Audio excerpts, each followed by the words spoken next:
So, welcome into the sanctuary, my dears. I'm knowing everybody, apart from the earthquakes, in spite of the earthquakes, had a wonderful 4th of July.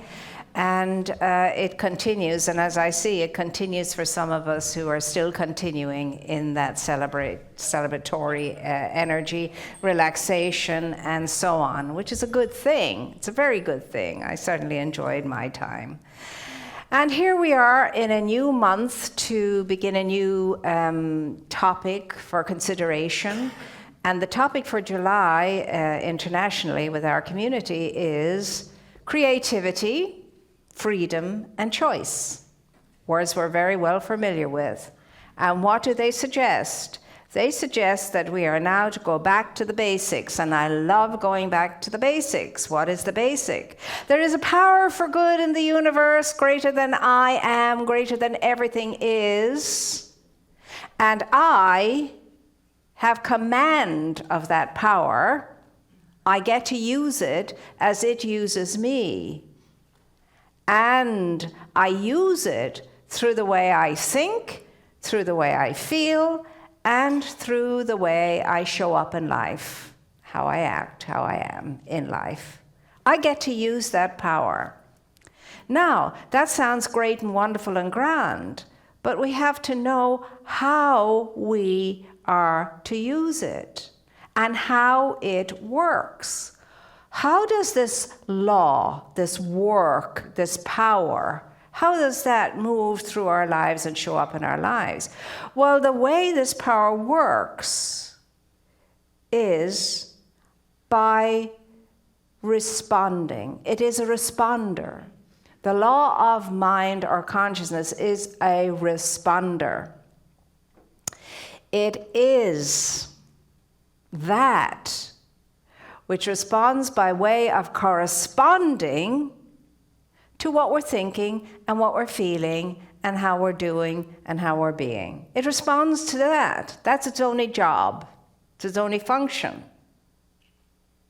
It responds by corresponding and coming into agreement with what you are thinking, I am thinking, feeling, and doing. Comes into agreement. That's how awesome the power is. And that's how sovereign your freedom of choice is too. Because through what you're choosing, in thought, in feeling, in action, you are moving creativity into action upon what you're thinking, what you're feeling, and how you're doing and being. It's an amazing thing. Now, nobody really has given a satisfactory definition of what mind is. We're still trying to work that one out.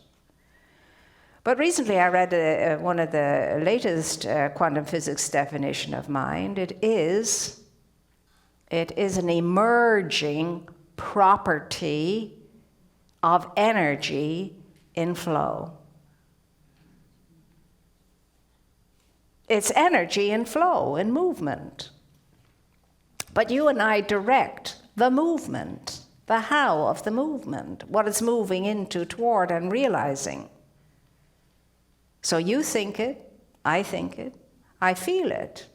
I'm convicted about it. What I think and I'm convicted about works on the power of imagination, and then imagination brings it on home in the form of an experience. Or in quantum physics, they say, the invisible moves into actuality. And all of this is happening on the visible side of life. The power of imagination. Ernest Holmes says that the task of imagination and will, the task of imagination and will is to create a new vision, a new idea along the lines of something good. And when that happens and is supported by the individual thinker, then it releases the creative genius to realize that good. The creative genius within us all. Did you know you were that great and awesomely powerful? Did you? Well, you don't know it enough. Why can I say that? Because if we did, your life and my life would be cool sailing. Not that it wouldn't be without challenges, it would. But you and I would know how to navigate those challenges. And not to be scared silly by them, frightened by them, because we know there is a power greater than any circumstance, situation, or condition. And I get to use that power and direct it toward the good outcome that I desire. And the law of might must back me up.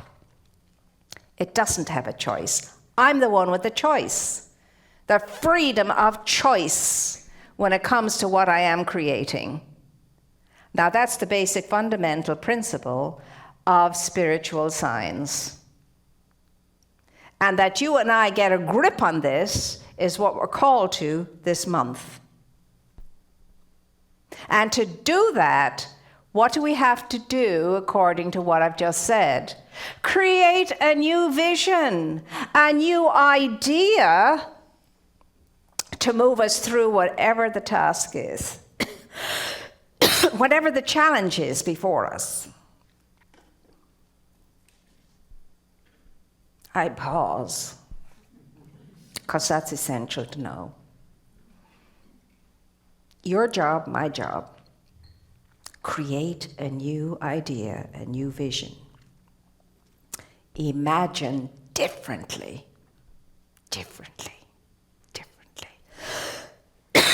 I'm so excited about this idea that this tickle in my throat is ridiculous. And as you know, it shows up at the most inappropriate times. But it's tickled by what I'm saying, what can I tell you? So, Adam's ale, as we call it in Ireland. I'll drink to that. So I'll drink to the power of imagination and to each and every one of us jumping on that bandwagon today and riding it for all we are worth. That's what I'm knowing.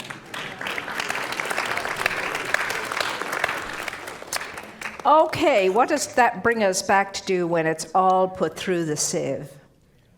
This is what it comes down to. Now, there are many stories to verify this. Faith, and belief. Faith and belief. Oh my gosh, now she's bringing me the gin. Well, too late. I will not drink Mother's Ruin. I've already had the Adam's ale. Don't mix my drinks. Anyway. This is potent stuff. I mean, you and I have to get it in a way we've never really gotten it before. Really, the way we've never imagined this before, or seen this before, or felt this before. You and I should already be hopping up and down on our chairs, and me on the steps. Because we know this. We know this, we can apply this, we can use this, and it can work. Yes, because the infinite knows nothing of big or little, small or great, knows nothing of possible and impossible, as we see in that great book, The Sun Also Shines, written with help by an inmate on death row, imprisoned for something he didn't do. And he broiled with this for 3 years, kept silent and sullen and to himself, full of resentment, full of hurt, full of pain, full of bitterness. And then something came over him, and he realized this is not working for me. His name was Anthony Ray Hopkin. And he remembered that his mother had given him a Bible, and where had he put it? It's under his bed. So he got down on his hands and knees and crawled and pulled it out from all the dust and dirt, and knew that his mother wouldn't be happy with him putting the Bible under the bed in the dirt. So he began to read it, and then, as the prodigal son did, except he was in there for no good reason, he came to his senses, and he decided, I can either remain sullen and silent for the rest of my days here, or I can reach out to these men around me and I can do something to lift their lives. And so he had that conversion, and he went into a whole different imagining, a whole different phase of his life, a whole different feeling of his life and in his life. And he showed up and he served and he served and he served. And he prayed and he prayed and he prayed for the right attorney to come along and support his cause. Well, long story short, the man went free, and not only did he go free, he was exonerated. It wasn't enough for him to be freed. He wanted to be exonerated, and he was. Now, that was an impossible situation, but it was not as strong as his faith in his new idea, in his new vision, in what could be. Through constant coming back in prayer to supporting the idea that something, somehow, someone would show up and help him to prove his case, and he would be a free man again. But in the meantime, he worked his little heart out, helping everybody he could around and about him. A wonderful story, and a true one. And these stories abound where people overcome the most impossible situations and prove everybody that the impossible is very possible when you're using the power for good in the universe along the lines of imagining the good, and being relentless about it, supporting it until the inner genius is free and the realization shows up and happens in one's life. Now that takes an awesome amount of endeavor, especially when you're in such a terrible situation as was Anthony Ray. And yet, it can be done. So I could say that your life and mine can be summed up in what it is that we're here to do, or what our manifesto is, and it's a very ancient one. Do unto others as you would have others do unto you. Treat others the way you would like others to treat you. It's as simple as that. Let me tell you, it sounds easy, but it's as difficult as all get up. It really is, but that's the manifesto for any spiritual truth student. To do unto others as we would have others do unto us. In other words, do no harm, because guess what? If we could do that, if we could do unto others as we would have others do unto us, there'll be no more biases, no more prejudices, no more criticisms, and no more judgments. None whatsoever. Because we don't want that coming at us into our own lives at a very basic level of understanding and awareness. I'm not going to sow bad karma, as I've heard people say. And if for no other reason I'm good in this situation because I don't want that coming back at me. I've heard people talk like that. Well, that's a start. That's a beginning. It gets us moving in the direction of a new idea, a new habit forming, a new way of being. And this thing called service is the key all along. And as I mentioned last week, when Susan B. Anthony was asked if she prayed, she says, every moment of my life, every second of my life is a prayer. My work is my worship. And my work is to ensure that one day women will find equality with men. And I work hard at it. My prayer is deep. And she said, besides, do you think for 1 minute that a universal God would be very happy with me falling on my knees and telling him he was great? What sense does that make? I need to be up and doing and be the prayer in action. Service, my dear ones, service. It comes up all the time. Serve something other than yourself. Constantly, continuously, and form the habit of it. And when you're busy serving other people, you can't even think about yourself. You haven't got time. That's why when some people ask me, well, how are you doing? I said, I don't know, I haven't checked in yet. But I must be okay. Occupy the mind with big visions and big concepts and big ideas and great imagination. Become Imagineers. Gosh, if they can do it in Disney, we can. Imagineers. Grasp that power that's available to us, that works through us. And we have been made sovereign in this choice of freedom to think good, bad, or indifferently. But the outcome is very different, depending upon what we're thinking. It truly is. That is why Napoleon Hill said a long time ago, and many others like him in different ways, what the mind can conceive and believe, the mind can achieve. What the mind can conceive and believe, the mind can achieve. Only believe, all things are possible, only believe, which is what we sing all the time, say all the time. But how do we apply it here to our own lives and living? God knows we need to roll up our sleeves still. I mean, truly, this is a new vision and a new concept that's ancient.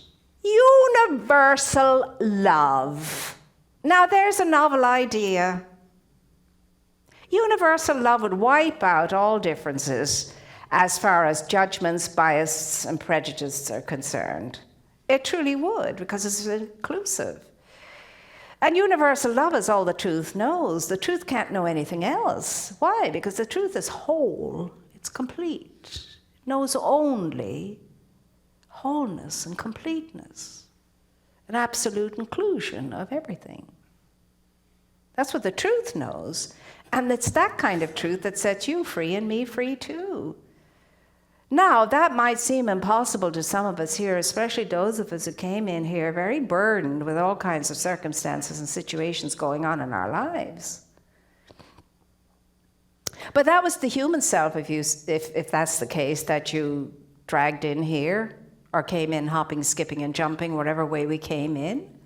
That's the human aspect of our being, but what we are in truth is emerging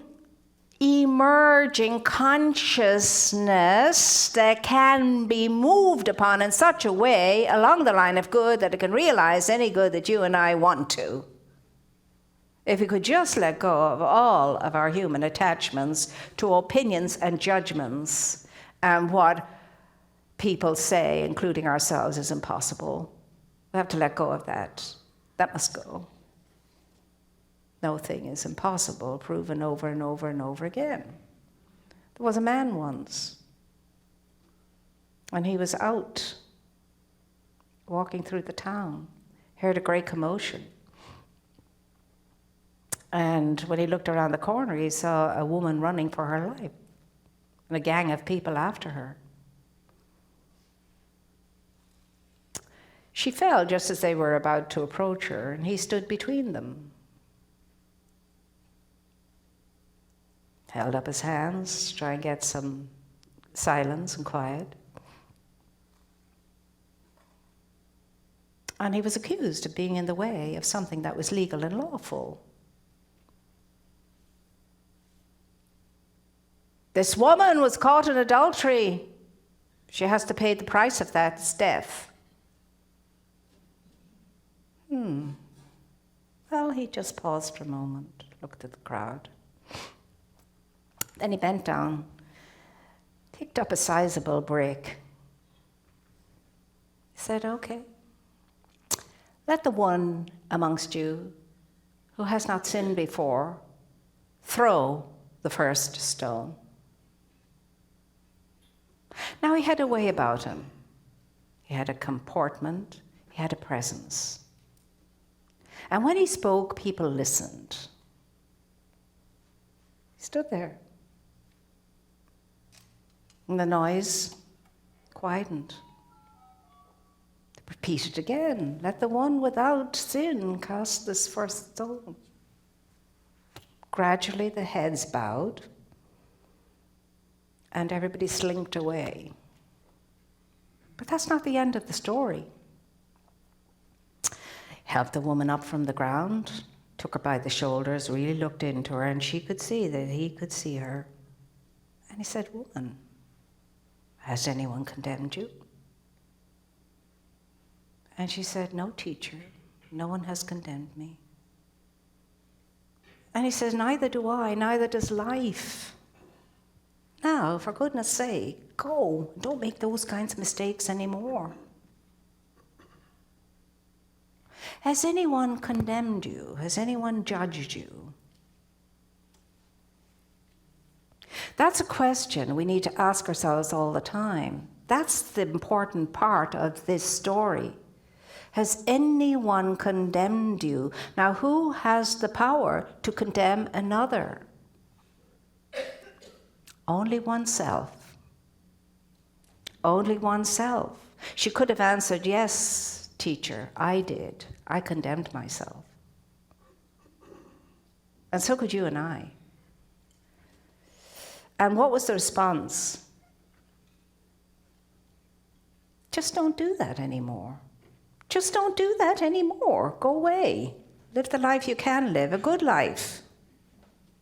Choice, freedom, creativity, running through us all, available to us all. How are we going to use it? Universal love, oh my gosh, there's a novel thought. And it's a pity it has never been tried yet by enough of us. Because if it was, we'd be living in a different world. And who amongst us is free of prejudice and bias and judgment? Who amongst us? Be the first to stand up and say, "I am." I'd be sitting down now. So universal love, now either it is or it isn't a reality. And so far, in all of my seeking and searching and studying and activities, everything backs it up as far as what I have learned. And it's not much. I haven't learned very much of anything. I'm beginning about to learn now, I think, something. But I'll keep endeavoring. And that's what we are as truth students. We're the great endeavorers. We endeavor. We endeavor. We may bungle and fumble at times, but we get up and we keep endeavoring. So what are you going to decide about yourself now? What are you thinking about yourself now? In spite of all of the stuff and things that challenges you and that you have to face and find a way through, can you find yourself in all of that? Your real, true, solid, sovereign self in all of that? Is it lost in all of that? Can you find that? Because that's your core. That's the seed of every infinite possibility within you that you can grow and bring to fruition. Through the power of imagination, picturing it, and feeling what you picture to be so. And doing it and doing it and doing it until you release the inner genius that zooms ahead and creates the path, the way straight before you to realize the good that you desire. Wow. And that's what you can do, and that's what I can do. It's available to us, and it is available to us now.